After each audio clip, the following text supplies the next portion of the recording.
Saudara, perputaran uang melalui situs judi online mencapai triliunan rupiah dan menyasar seluruh lapisan masyarakat. Para pengamat menilai faktor ekonomi dan kurangnya literasi di masyarakat menjadi faktor utama mewabahnya judi online.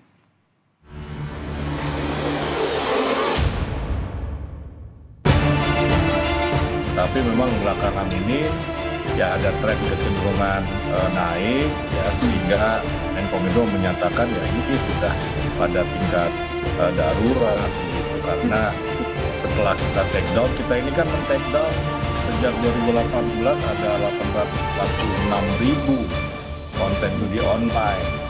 Ya, dalam sebulan terakhir saja kita sudah men-take down 42.000 konten online gitu ya. Jadi sangat masif kita lakukan ya, tetapi ya masih saja muncul, walaupun tidak semuanya muncul kembali, tetapi masih dalam tingkat yang sangat signifikan.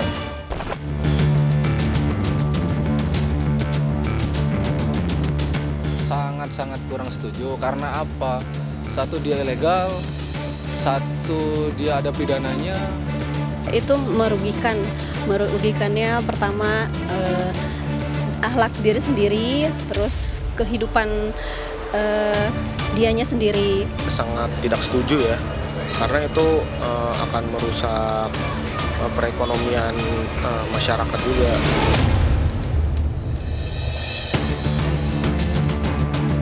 Bagaimana nanti nasib bangsa ini kalau generasi muda kita udah marak melakukan judi online? Kayaknya sih udah merusak entah dari dewasa, dari remaja, bahkan anak SD juga udah mulai main gitu. Banyak ya yang main judi online. Ketika saya melipir untuk ngopi atau saya lagi kemana, pasti ada aja yang main.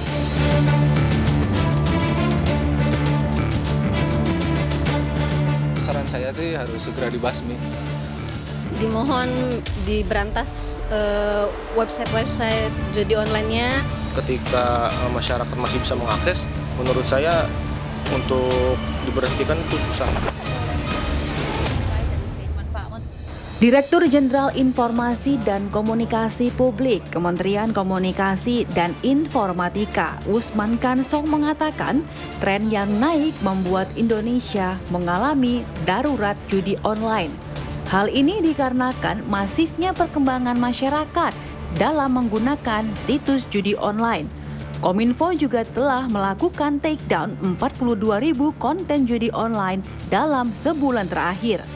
Transaksinya pun mencapai triliunan rupiah.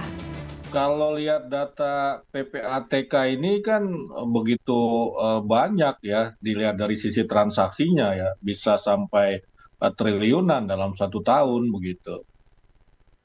Dan itu semua ada capital flight. Jadi uang-uang dari orang-orang Indonesia ini kan lari ke luar negeri. Kenapa? Karena bandarnya, servernya ini umumnya ada di luar negeri begitu. Nah, apakah ada tren naik Pak setiap bulannya Pak? Karena sudah masif banget terjadi nih. Ya, kalau dilihat dari data PPATK mungkin ya, kalau dilihat dari data PPATK, tetapi dari jumlah konten yang kita take down memang ya dinamis. Ya dinamis ketika kita mengambil langkah-langkah take down, Polri menangkap, kemudian PPATK menutup rekeningnya, itu ada penurunan memang ya. Tetapi ketika kita agak sedikit misalnya kendor begitu karena memang tingkat masivitasnya itu berkurang ya, dia muncul lagi begitu. Jadi dinamis sekali kalau dilihat dari sisi konten di media sosial atau di platform digital begitu. Artinya memang ini bisa naik, bisa juga turun, dia melihat dari segi trennya gitu ya Pak ya, berarti ya? Server ini melihat dari segi trennya begitu. Iya, bisa seperti itu, betul. Jadi mereka juga lihat-lihat situasi ya, lihat-lihat situasi.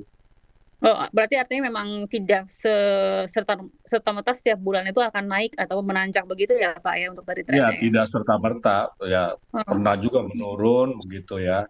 Tetapi memang belakangan ini ya ada tren kecenderungan naik ya, sehingga Menkominfo menyatakan ya ini sudah pada tingkat darurat begitu. Karena setelah kita take down, kita ini kan men-take down sejak 2018 ada 846.000 konten judi online.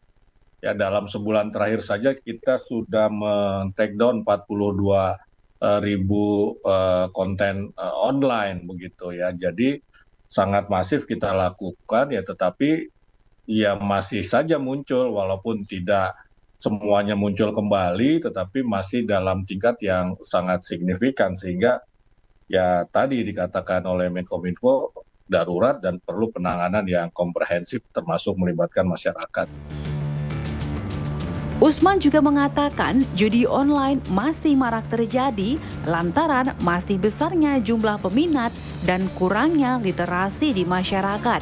Munculnya pernyataan Indonesia darurat judi online pun diharapkan seluruh lapisan masyarakat dapat saling berkolaborasi untuk memberantas judi online.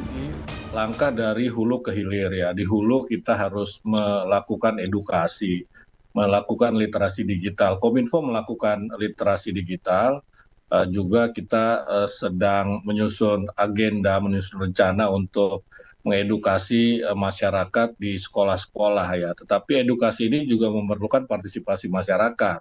Ya, bagaimana orang tua mendidik atau mengawasi anaknya agar tidak terlibat dan terjerembab ke dalam judi online. Partisipasi masyarakat sangat dibutuhkan. Seperti saya sampaikan tadi bahwa judi online ini marak karena ada pasarnya, ya, ada pemainnya di Indonesia begitu. Nah, yang kedua itu tadi di hulu, yang di tengah, di hilir, inilah yang dilakukan oleh Kominfo. Ya, Kominfo ini dalam hal ini men-take down konten-konten judi online, baik yang berupa website ataupun portal maupun yang berupa konten di media sosial. Nah, di hilir ya, di ujung, inilah yang kita sebut penegakan hukum. Ya, Sedangkan menurut pakar siber Pratama Persada, para bandar judi online ini menyasar masyarakat melalui aplikasi pesan singkat. Disinyalir efek kebocoran data juga mempermudah akses para bandar judi online semakin menggeliat. Namun pakar siber mengatakan kasus judi online yang merebak di Indonesia ini dapat diberantas dengan cara sistematis serta menindaklanjuti pihak yang terkait. Darurat ya. Kenapa? Karena saat ini terlalu mudah orang mendapatkan akses ke judi online ini. Nggak hanya orang-orang yang punya akses mengerti masalah teknologi, mengerti masalah internet, tapi orang-orang yang nggak ngerti masalah teknologi pun sekarang bisa main judi online. Kenapa? Karena mereka dikirimi link-link, dikirimi tawaran-tawaran, dikirimi bujukan-bujukan ke handphone yang mereka masing-masing, masyarakat ini yang jadi targetnya. Kemudian dengan mudahnya mereka bisa kontak admin, mereka bisa install aplikasi, kemudian dengan deposit yang sangat-sangat murah sekali, bahkan ada yang menawarkan 10.000 perak pun bisa main judi online gitu. Dengan tawaran iming-iming yang begitu hebatnya, bisa sampai 1 juta, bisa sampai 1,5 juta begitu, yang membuat orang ini menjadi terpesona dan akhirnya mereka terbujuk untuk ikut main judi online ini. Akhirnya apa? Berantakan semuanya, selalu rugi, berantakan, kemudian keluarganya berantakan, tersangkut pinjaman online dan lain-lain begitu. Mereka menawarkan bujukan-bujukan, rayuan-rayuan terhadap judi online ini kepada masyarakat. Termasuk saya juga tiap hari nerima gitu, menerima WA, menerima SMS gitu. Artinya kalau saya nerima, orang-orang lain juga terima. Kenapa? Karena kebocoran data yang terjadi di Indonesia ini begitu masifnya. Ada 1,3 miliar data SIM card yang bocor. Menurut pakar hukum pidana Heri Firmansyah, peran dari influencer juga sangat berpengaruh di masyarakat karena tindakan mereka dapat dengan mudah mempengaruhi pola pikir masyarakat. Heri juga menilai para influencer sudah seharusnya menolak ajakan kerjasama apabila dinilai melanggar hukum yang berlaku. Tapi kalau ada tindakan-tindakan yang ilegal katakan atau tindakan yang patut diduga dari awal ini adalah menguntungkan secara pribadi dan sifatnya adalah yang dimaknai sebagai unsur perjudian di dalamnya terdapat di sana, itu seharusnya ya para influencer ini dengan tegas untuk menolak. Nah, ini saya rasa perlu ditertibkan ya, karena kalau mereka punya followers yang banyak, pengikut yang banyak, maka tentunya ada kemungkinan terjadi banyak orang juga akan masuk ke perangkap tadi ya secara tidak langsung. Dan saya rasa untuk lebih tegas, para influencer ini juga bisa dikenakan tindakan hukum juga kepada mereka. Jadi ada kewajiban moral mereka untuk tidak sekedar memasarkan hal itu hanya menganggap dari mekanisme profesional selesai, tapi juga ada kewajiban moral dan kewajiban hukum yang harus mereka pahami di situ. Kasus judi online ini menyasar masyarakat melalui iming-iming mendapatkan pundi-pundi uang dengan cara instan, membujuk berbagai lapisan masyarakat dengan wadah yang mudah diakses. Masih menurut Heri, tidak jarang masyarakat yang terlibat judi online juga terjerat pinjaman online. Kejahatan semacam ini masih ada dan mereka memanfaatkan dari katakanlah cara pandang masyarakat yang masih menganggap ini adalah sarana shortcut untuk mencapai kemakmuran, begitu kan? Nah, dengan apa kadang mereka menampilkan orang-orang yang sukses begitu, gitu kan, dengan mudah mendapatkan uang. Nah ini kan yang tanpa sadar kemudian mereka yang menjadi korban tadi dalam tanda petik pemikiran ya, yang secara pemikiran belum bisa berpikir secara utuh tadi dan mengetahui akibat dari perjudian itu, akhirnya terjun ke hal-hal semacam itu begitu, Mbak. Jadi siapapun menurut saya agar ini bisa memberikan efek jera ya, deterrent effect kepada banyak orang, ini harus ada tindakan tegas dulu nih, agar ada shock terapi, kan gitu ya. Ada terapi kejut bagi mereka yang melakukan hal-hal semacam ini, karena sudah banyak akses negatifnya Mbak Intan dari apa yang terjadi dari perjudian online ini. Bahkan tidak jarang ini berkaitan dengan pinjaman online juga ujung-ujungnya. Jadi terafiliasinya ke ujungnya bisa ke sana. Sepak terjang pelaku pun kini berakhir sudah. Selebgram asal Bogor ini pun harus merasakan kurungan penjara akibat perbuatannya dalam promosi situs judi online. Kini pelaku sudah ditahan oleh pihak kepolisian dan terancam dikenakan pasal 45 ayat 2 tentang ITE dengan kurungan pidana 6 tahun penjara dan denda 1 miliar rupiah. Intan Azhar, Roy Ilman, Kompas TV, Bogor, Jawa Barat.